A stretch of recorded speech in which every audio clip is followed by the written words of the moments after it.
Isang pinagpalang araw sa inyo mga kapatid. Minsan pa welcome sa aking YouTube channel. Meron po tayong tatalakayin mga coins dito po sa amusement o token coins. Ayan. So nadagdagan na po yung collection na aking na-hunt dito sa mga token coins o amusement coins. Talakayin po natin.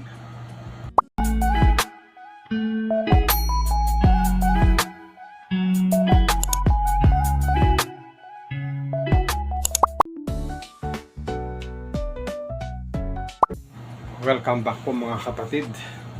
So sa mga kapatid po natin na nangongolekta ng mga ganitong token coins, iba't ibang klase po, no? So unahin po natin dito sa baba. Ayan.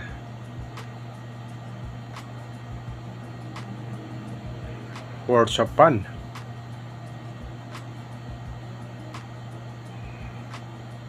Open House. Ayan. Property of Fun House. Ito po yung kanyang likod. Ayan.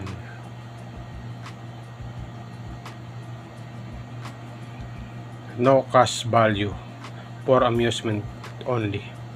So ibig sabihin ito po ay di pwedeng gamitin sa pagbili sa mga tindahan. Ayan. Property of Fun House. Ayan. For amusement only, no? Pangalawa naman po, nadaglag. Ito.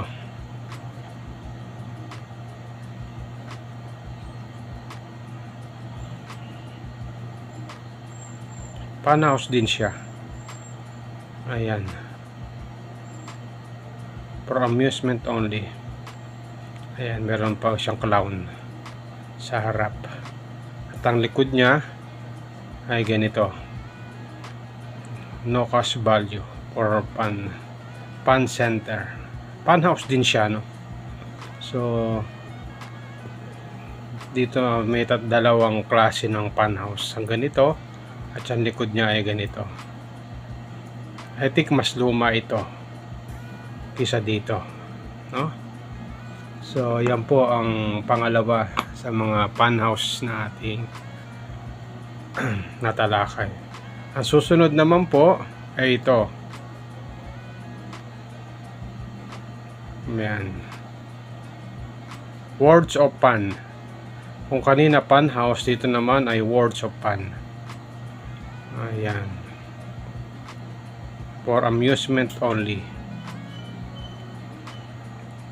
Ito po yung kanyang likod. Ayan. So, sa bantang taas niya, Fun House. Experience the thrill, fun, and amusement. Yan po sa kanyang tagilid. So, ito po isa sa mga bagong na-hunt ko na token coins. Medyo kakaiba siya, no? Meron po siyang globe o mundo, may parang mundo sa gitna. Ayan. Words of Fun, kaya tawag siyang world, no? Ang sa likod niya ay may globe for amusement only. Isa sa magandang token na aking na-hunt. Ayan. So pang-apat naman po ay itong ayan. Ito po yung madalas natin makita sa SM. Ayan. Medyo nag-ano siya eh. Amusement Quantum. Ayan. Ito yung madalas natin nakikita sa SM kapag tayo ay maglalaro. Ayan. Quantum Amusement pa. Quantum Amusement. Ayan. So yung mga ganitong po coins po ay hindi na po ako nabili. Kung tatanong kayo kung nabibili po ako, collection lang po ito. na gusto kong i-share sa inyo. Siyempre bilang isang coin collector, maraming mga coins po tayo, iba't ibang klase yung kinokollect natin. Ito naman ay game token. Ayan. Sa totoo lang po, marami talagang mga coins na token. Ito rin po, ganun din po yung kanyang likod, game token for amusement only, sa kanyang nakalagay sa gilid. Words of fun, game token. So kung ito po ay kulay silver, meron namang isa dito na kulay parang tanso siya, no? Game token din siya. Yan. So ito, parehas lang po siya ng kanina. Ganyan din po yung kanyang likod. No cash value.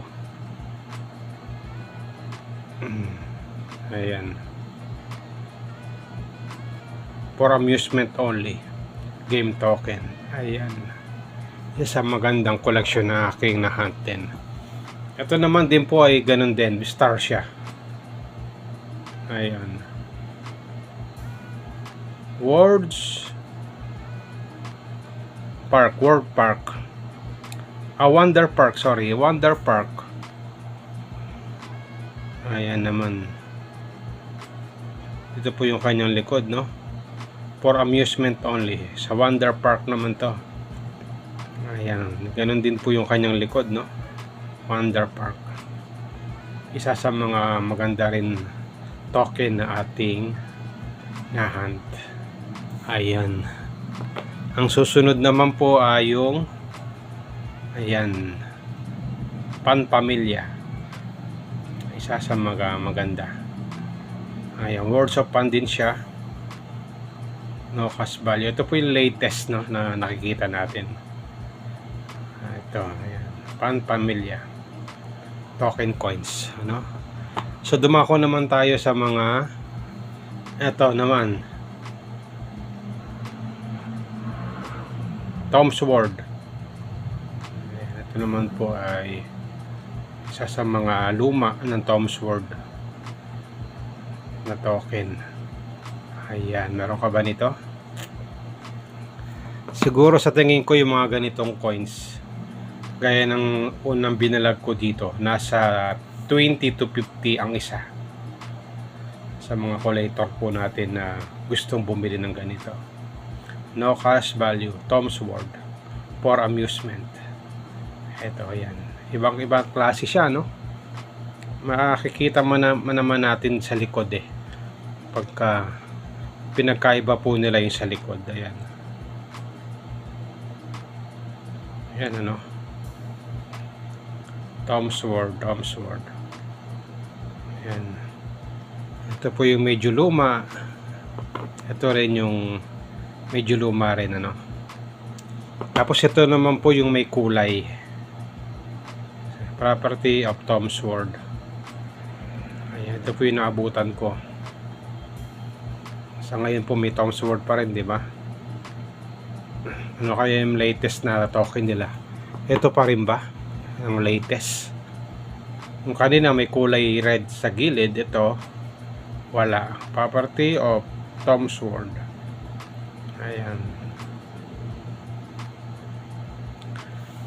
So, ayan po ang mga token coins na aking na-collect.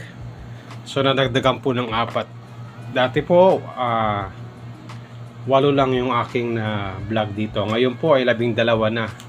May nadagdag po na 4 na coins na aking na hunt. Isa sa magandang collection po na aking na-collect sa mga token coins. Maganda rin po na meron tayong ganito para at least ma-remind po tayo na yung ating kabataan na nagkaroon tayo ng ganitong coins, no?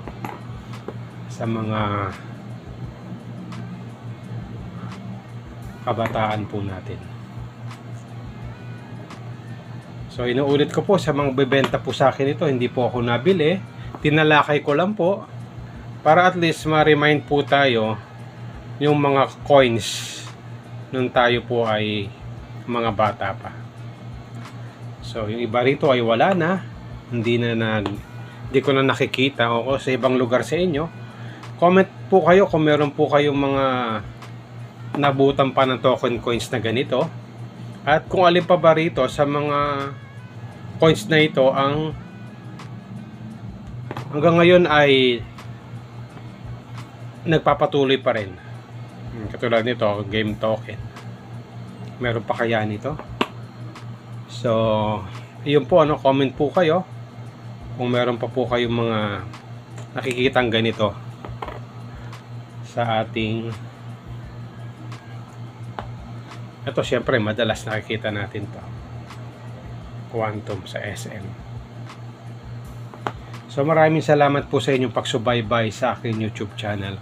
Kung meron po tayo natutunan, please like and subscribe sa aking YouTube channel.